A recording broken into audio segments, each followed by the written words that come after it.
কোরআন শরীফে সব থাকলেই মানবো তা না। কাজে আপনাকে অবশ্যই মনে রাখতে হবে শুধু কোরআন কোরআন, এর মধ্যে শুভঙ্করের ফাঁকি। কারণ কোরআন হলো পাইকারি কথা বলার জায়গা। কোরআন পাইকারি কথা বলার জায়গা, কোরআন শুভঙ্করের ফাঁকি। কোরআনে সব থাকলেই আমরা মানব তা না। কথাগুলো কতটা ভয়ানক চিন্তা করুন। কিন্তু আমাদের দেশের এই কথিত আলেম সমাজ এমন সুকৌশলে কথাগুলি বলেন যে তাদের অন্ধভক্ত করে এই কথাগুলি আমলে নেয় না। যে সকল মোল্লা এই ধরনের কথা বলে থাকেন তাদের সার কথা হলো কোরআনই একমাত্র পরিপূর্ণ জীবন বিধান নয়। পরিপূর্ণ জীবন বিধান হতে হলে মাযহাব, তাফসির, হাদিস, ইজমা, কিয়াস এইসব না থাকলে হবে না। এবং এটা আরও ভয়ঙ্কর বিষয়ে রূপান্তরিত হয় তখন যখন কোনো সমস্যার সমাধান কোরআনে থাকা সত্ত্বেও তারা কোরআন বাদ দিয়ে মাযহাব, হাদিস, ইজমা, কিয়াস থেকে সেই সমস্যার সমাধান করার চেষ্টা করে। কিন্তু আসলে সব সমস্যার সমাধান আছে কার কাছে? আমরা জানি এই বিশ্ব ব্রহ্মাণ্ড সৃষ্টি করেছেন একজন প্রভু। মানুষ সৃষ্টির শুরু থেকে তিনি যুগে যুগে নবী রাসূল অবতারদের মাধ্যমে মানুষকে সঠিক পথ দিয়েছেন বিভিন্ন আসমানি কিতাবের দ্বারা। যখনই কোনো নবী রাসূল গত হয়েছেন তখন তার কিতাবকে বিকৃত করেছে একদল ধর্ম ব্যবসায়ী। তখন আল্লাহ আবার একটা কিতাব নাজিল করেছেন। এভাবে তিনি তার সর্বশেষ রসুলের মাধ্যমে সর্বশেষ আসমানি কিতাব কোরআন নাজিল করেছেন সারা পৃথিবীর মানুষকে সঠিক পথ বা হেদায়েতের জন্য। এবং যেহেতু আর কোনো রাসূল আসবে না, আর কোনো কিতাব আসবে না, তাই শেষ কিতাব সংরক্ষণের দায়িত্ব আল্লাহ নিজেই নিয়েছেন। আল্লাহ কোরআনে বলেছেন, এটি সেই কিতাব যাতে কোনো সন্দেহ নেই, এর সামনে বা পেছন থেকে কোনো বাতিল এতে প্রবেশ করতে পারবে না। এই বাণী পরিবর্তনকারী কেউ নেই, আমি এর সংরক্ষক। অর্থাৎ আমরা বুঝতে পারলাম 1400 বছর আগে যে কোরআন নাজিল হয়েছিল সেই কোরআনের সাথে বর্তমানের কোরআনের কোনো পার্থক্য নেই। এটা শুধু মুখের কথাই নয়, এর বাস্তব উদাহরণও আছে। তাহলে এবার দেখা যাক এই অবিকৃত কোরআনে আল্লাহ যা বলেছেন তার সাথে আমাদের এই কথিত আলেম সমাজের কথার মিল আছে কিনা। কোরআন কি আসলে পরিপূর্ণ নয়? আল্লাহ বলেছেন, আমি তোমাদের জন্য তোমাদের দিনকে পরিপূর্ণ করে দিলাম। আমি কোরআনে কোনো কিছুই বাদ দিইনি, যা প্রত্যেক বস্তুর সুস্পষ্ট বর্ণনা, হেদায়েত, রহমত এবং আত্মসমর্পণকারীদের জন্য সুসংবাদ স্বরূপ। সুতরাং বোঝা গেল কোরআন পরিপূর্ণ দিন, মানব জাতির সকল সিদ্ধান্ত গ্রহণের মূলনীতি। কিন্তু এই মোল্লাদের কথা হলো সাধারণ মানুষ তো কোরআন বুঝবে না, তাই ওনারা কোরআনের তাফসির করে দেবে আর সেই তাফসির জনগণ অনুসরণ করবে। এবার দেখা যাক এই বিষয়ে আল্লাহ কোরআনে কি বলেছেন। আল্লাহ বলেছেন, এই কোরআন সুস্পষ্ট তাফসির সহ নাজিল হয়েছে। এই সুস্পষ্ট আয়াতগুলোই কিতাবের মূল ভিত্তি।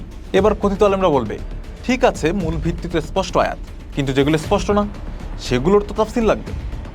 এবার আল্লাহ কি বলেছে দেখেন, কিছু আয়াত আছে রূপক পাওয়া স্পষ্ট, যাদের অন্তর বক্র এবং ভুল ব্যাখ্যা করতে চায় তারা এই আয়াতগুলোর অনুসরণ করে। রাসূলুল্লাহ সাল্লাল্লাহু আলাইহি ওয়াসাল্লামও তাফসির প্রসঙ্গে হাদিসে বলেছেন, যদি কোনো ব্যক্তি নিজের মন গড়া কোরআনের তাফসির করে, তার তাফসির যদি সঠিকও হয় তবুও সে ভুল করল। কিন্তু ধর্ম ব্যবসায়ী মোল্লারা আল্লাহ রাসূলের এই স্পষ্ট নির্দেশ অমান্য করে এবং সাধারণ মানুষদেরকে ভুল পথে পরিচালিত করে। আগেই বলেছি, এই মোল্লারা নিজেদের ফেরকা, মাযহাব, তরিকাকে এত বেশি গুরুত্ব দেয় যে এরা আজকে কোরআন থেকে সরে গিয়েছে। কোরআনের স্পষ্ট বিধানগুলি পর্যন্ত তারা বাদ দিয়ে দেয় মাযহাবের বিধানের উসিলা দিয়ে।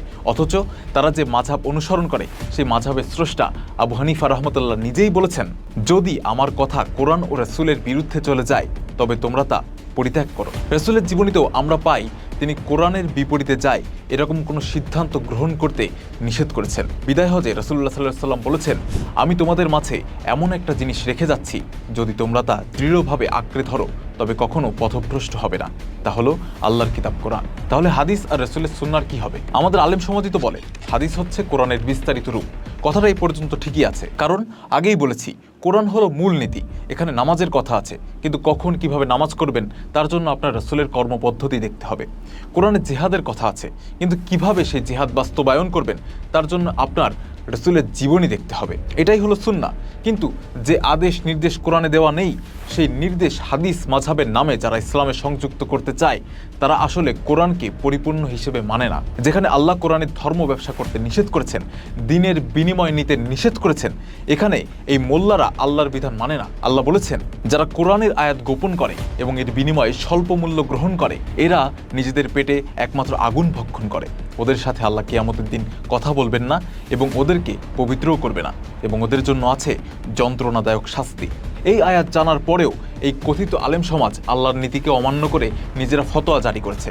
কোরআনের মূলনীতিকে সিদ্ধান্ত হিসেবে না নিয়ে কোনো মাযহাব তরিকাকে মূলনীতি হিসেবে গ্রহণ করা নিষিদ্ধ। যেখানে কোরআনে কোনো বিধান আছে সেখানে অন্য কারো বিধান মানি না, এটাই হচ্ছে আমাদের ঈমানের শর্ত।